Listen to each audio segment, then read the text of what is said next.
በመጽሐፍ ቅዱሳችን የዳዊት መዝሙር ላይ መዝሙር 73 ላይ የአሳፍን መዝሙር እናገኛለን። አሳፍ እንግዲህ የእግዚአብሔር አገልጋይ ነው፣ ዘማሪ ነው፣ ሙዚቀኛ ነው። ነገር ግን እምነቱ በከባድ ሁኔታ ሲፈተን ያሳየናል። ከዛም ደግሞ እምነቱ እንዴት ሪስቶርድ እንደሆነ በምን ደግሞ ሪስቶር እንዳደረገውም ያሳየናል። እና አንብበው እስኪ ምን እንደሚል ትልቅ ትምህርት እናገኝበታለን ብዬ ስለማስብ ነው። መዝሙር 73 የአሳፍ መዝሙር ይለናል። ከቁጥር 1 ጀምሮ አነብላችኋለሁ። ልባቸው ለቀና ለእስራኤል እግዚአብሔር እንዴት ቸር ነው። እኔ ግን እግሮቼ ሊሰናከሉ አረማመዴም ሊወድቅ ትንሽ ቀረ። የኃጢአተኞችን ሰላም አይቼ በአመፀኞች ቀንቼ ነበርና ይላል። አሳፍ በአመፀኞች ቀንቶ በኃጢአተኞች ቀንቶ ነበርና አካሄዱም እግሩም ሊሰናከል ጥቂት ቀርቶት ነበር።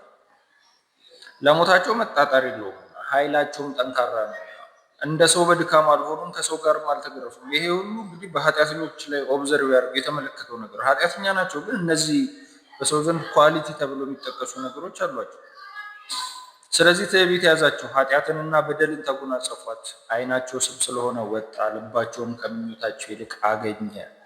አስበው ክፉ ነገርን ተናገሩ፣ ከፍ ከፍ ብለውም በአመፃ ተናገሩ። ስለሚናገሩት አይፈሩም። እንደውም ምን ይላል ቁጥር 9 ላይ አፋቸውን በሰማይ አኖሩ፣ አንደበታቸውን በምድር ውስጥ ተመላለሰ ይላል። አፋቸው ለከት የለውም፣ እግዚአብሔርን እጅግ በጣም ይዳፈራሉ። ልባቸው የደነደነ ኪሳቸው የወፈረ ስጋቸው ያለጠለጠ ሰዎች ናቸው። በምቾት ይኖራሉ፣ ሲሞቱ አያጣጥሩ፣ ግን ኃጢአተኛ ናቸው። ስለዚህ በእነዚህ ሰዎች ቀናው እያለ ነው አሳፍ። ስለዚህ ሕዝቤ ወደዚህ ይመለሳሉ፣ ፍጹም ጊዜም በላያቸው ይገኛል። ቁጥር 11 ላይ ምን ይላል? እግዚአብሔር እንዴት ያውቃል? በልዑል ዘንድ በውኑ እውቀት አለ ይላሉ። ይሄን ይናገራሉ፣ በድፍረት ይሄን ይናገራሉ። እግዚአብሔር እውቀት አለው ወይ ብለው የእግዚአብሔርን እውቀት ጥያቄ ውስጥ እስከማስገባት ድረስ የደፈረ ድፍረት የደፈሩ አመፀኞች ኃጢአተኞች ናቸው። ግን ለሞታቸው መጣጣር የለው፣ ይደሰታሉ። ቁጥር 12 ላይ እነሆ እነዚህ ኃጢአተኞች ይደሰታሉ፣ ሁልጊዜም ባለጠግነታቸውን ያበዛሉ ይላል። ባለጠጋ ናቸው፣ ደስተኛ ናቸው። እንደ ሰው በድካም አልሆኑም ይላል። ስጋቸው ጠንካራ ነው፣ ከጥንካሬ በላይ ስቃይን አያውቁትም፣ ይደሰታሉ። ግን ኃጢአተኛ ናቸው፣ በእግዚአብሔር ላይ ድፍረት የሚናገሩ ናቸው።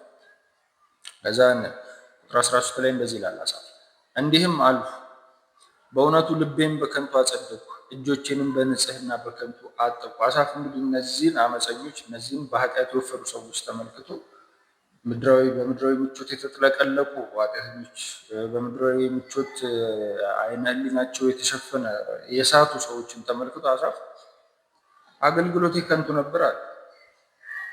ዊች ሊተራሊ ሚንስ ምነው እንደነሱ በኃጢአት እየሰራው በድሎት በኖርኩ አይነት ስሜት ያለው ቨርስ ነው። ቁጥር 13 ላይ በሆኑ ልቤም በከንቱ አጸደቁ፣ እስካሁን በጽድቅ በንጽህና ለመኖር በከንቱ ነበር ማለት በእግዚአብሔር የሰዋሁት ጊዜ በእግዚአብሔር ቤት መመንን ሳገለግል የነበርኩበት ጊዜ ሁሉ ከንቱ ነበር ብሎ እንዲያስብ አረግ። እጆቼንም በንጽህና በከንቱ አጠብኩ ይላል። እምነቱ ተፈተነ አሳፍ። ሁልጊዜም የተገረፍኩ ሆንኩ፣ መሰደቤን በማለዳ ነው ይላል። ቁጥር 15 ላይ ምን ይላል? እንደዚህ ብዬ ብናገር ኖሮ እነሆ የልጆችህን ትውልድ በበደልኩ ነበር ይላል። አሳፍ እስካሁን የሚለውን ነገር ግን በልቡ ነው እንጂ አፉን አውጥቶ አልተናገረም ነበር። ምክንያቱም አገልጋይ ነው። አገልጋይ ስለሆነ ይሄንን ነገር ፐብሊክሊ ቢናገር ምን ይላል? የልጆችህን ትውልድ በበደልኩ ነበር። እሱን ተከትለው ብዙ ሰዎች እንዲስቱ በር ይከፍት ነበር ማለት ነው። አውቅም ዘንድ አሰብኩ፣ ይህ ግን በፊቴ ችግር ነበረ። ከዛ ቁጥር 17 ላይ ተርኒንግ ፖይንቷ እናገኛለን። ወሳኝ ፖይንት። እስካሁን አሳፍ ወደ ውጭ ሲያይ በዓለም የሚኖሩ ሰዎችን ሲመለከት እምነቱ ጥያቄ ውስጥ ገባበት። እስካሁን የእግዚአብሔር መንግስት ሳገለግል መኖሬ ከንቱ ነበር ብሎ እንዲያስብ በውስጡ እንዲያጉረመርም አደረገ። በጽድቅ ለመኖር መሞከሬ ከንቱ ነበር። እነዚህ ኃጢአተኞች በደስታ የሚኖሩ ከሆነ በሀብት ላይ ሀብት የሚደርቡ ከሆነ ስጋቸው ያማረ ከሆነ በድፍረት የሚናገሩ እኛ ዲስ ዴይስ ነፃነት ልንለው እንችላለን። በድፍረት የሚናገሩ ለአፋቸው ለከት የሌለው እግዚአብሔርን ሳይቀር በድፍረት የሚናገሩ ሰዎች በምድራዊ ሕይወታቸው ተመችቷቸው የሚኖሩ ከሆነ እኔ እስካሁን እግዚአብሔርን ያገለግልኩበት ጊዜ ሁሉ ከንቱ ነበር ብሎ እንዲያስብ ሆኖ ነበር። ነገር ግን 17 ላይ ተርኒንግ ፖይንቷን እናገኛለን። ወደ እግዚአብሔር መቅደስ እስክገባ ድረስ እስካሁን ያሰበው ነገር ያሰበው ልቡ እስካሁን ባለው ቅድም በነበሩት ተውቶች ወይም ማስተሳሰቦች የተፈተነው ምን እስኪሆን ድረስ ነው? ቁጥር 17 ላይ ወደ እግዚአብሔር መቅደስ እስኪገባ ድረስ ከገባስ በኋላ ፍጻሜያቸውን እስካስተውል ድረስ ይላል። አሳፍ ያየው ጅማሬያቸውን ብቻ ጅማሬያቸውን፣ ፍጻሜያቸውን አሳፍ የማየት እድል ያገኝ መንፈሳዊ ዓይኑ ሲበራለት፣ መንፈሳዊ ዓይኑ የበራለት ወደ እግዚአብሔር መቅደስ እስክገባ ድረስ ይላል። ወደ እግዚአብሔር መቅደስ ከገባ በኋላ ያለውን ቶት ደግሞ ከቁጥር 18 ጀምሮ ያስቀምጥልናል። ፍጻሜያቸውን እስካስተውል ድረስ ነው ያለው። ያስተዋለውን ፍጻሜያቸውን ደግሞ እንመልከት። ለሁላችንም ትምህርት ስለሚሆን በደት ስፍራ አስቀመጥካቸው ይላል። ወደ ጥፋትም ጣልካቸው። በደት ስፍራ ማለት ምን ማለት ነው? ሁልጊዜም ተረጋግተህ ልትቀመጥበት የማትችለው ለተወሰነ ጊዜ ልትቀመጥ በኋላ ግን አንሸራቶ ወደማትመለስበት ውድቀት ሊከትህ የሚችል ስፍራ ማለት ነው። ስለዚህ የኃጢአተኞች ምቾት ድጥ ላይ እንደቆመ ሰው ነው ማለት ነው።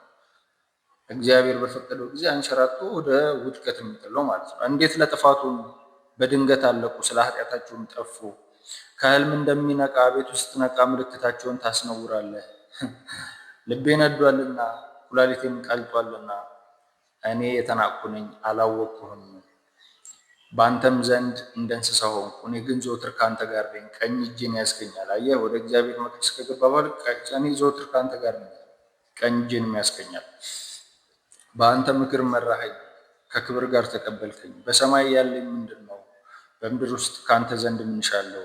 የልቤ አምላክ ሆይ ልቤና ስጋ ያለቀ፣ እግዚአብሔር ግን ለዘላለም እድል ፈንታዬ ማለት። በዓለም በኃጢአተኞች ፕሮስፔሪቲ ሲቀና የነበረው አሳፍ ወደ እግዚአብሔር ቤት ሲመለስ መንፈሳዊ ዓይኑ ሲከፈት ለዘላለም እድል ፈንታው የሆነው እግዚአብሔር መሆኑን መገንዘብ ቻለ ማለት ነው። ይህ ትልቅ መገለጥ ነው። ከዛ ምን ይላል? እነሆ ከአንተ የሚርቁ ይጠፋሉና። ስለዚህ እዚህ ቻፕተር ላይ በጠቅላላ የምናገኘው ፖይንት ወደ እግዚአብሔር መቅረብና መራቅ የሚያስገኘውን ጥቅምና ጉዳት አሳፍ ግልጽ አድርጎ ያስቀምጥላል። ሞር ወደ እግዚአብሔር በቀረብን ቁጥር መንፈሳዊ ዓይኖቻችን ይከፈታሉ። እግዚአብሔር ለዘላለም እድል ፈንታችን መሆኑን የምንገነዘብበትን እድል እናገኛለን።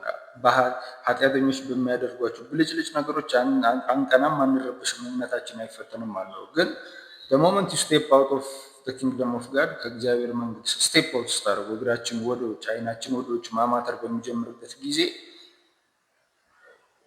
ኃጢአተኞች በሚያደርጓቸው ነገር ሰላም በሚመስል በሰላማቸው ቀናው ነው የሚለው ቁጥር 3 ላይ ኃጢአተኞችን ሰላም አይቼ ቀናው ነው ሲሉ። ስለዚህ በእግዚአብሔር መንግስት ውስጥ መቆየት ማለት በነገራችን ላይ በጸሎት መቆየት፣ ከቅዱሳን ጋር ህብረት ማድረግ፣ መዘመር፣ ማመስገን፣ ሁሌም በእግዚአብሔር መንፈስ ሆኖ መኖር ማለት ነው። ሌላ ነገር የለውም። ስለዚህ አሳፍ በጣም ትልቅ ስፔሻሊ ለአገልጋዮች ትልቅ ትምህርት ይሰጠናል ማለት ነው። እኔ አገልጋይ አይደለሁም፣ አክቹዋሊ ለሚያገለግሉ ሰዎች ትልቅ ትምህርት ይሰጣል። እነሆ ከአንተ የሚርቁ ይጠፋሉ። አየህ፣ የሚርቁ ይጠፋሉ።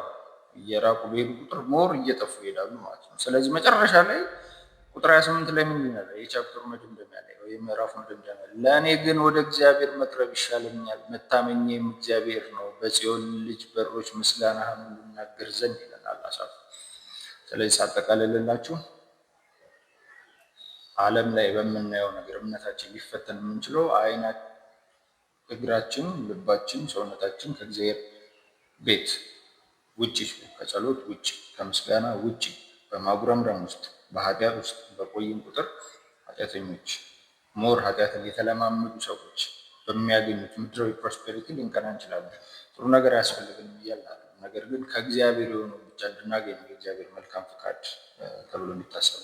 ስለዚህ ቁጥር 28 ላይ ያጠቃልልልናል። ለእኔ ግን ወደ እግዚአብሔር መቅረብ ይሻለናል። ሁላችንም ወደ እግዚአብሔር እንድንቀርብ ምሕረቱ እንዲያግዘን ጸጋውን እንዲያበረታን እንለምናለን። አመሰግናለሁ።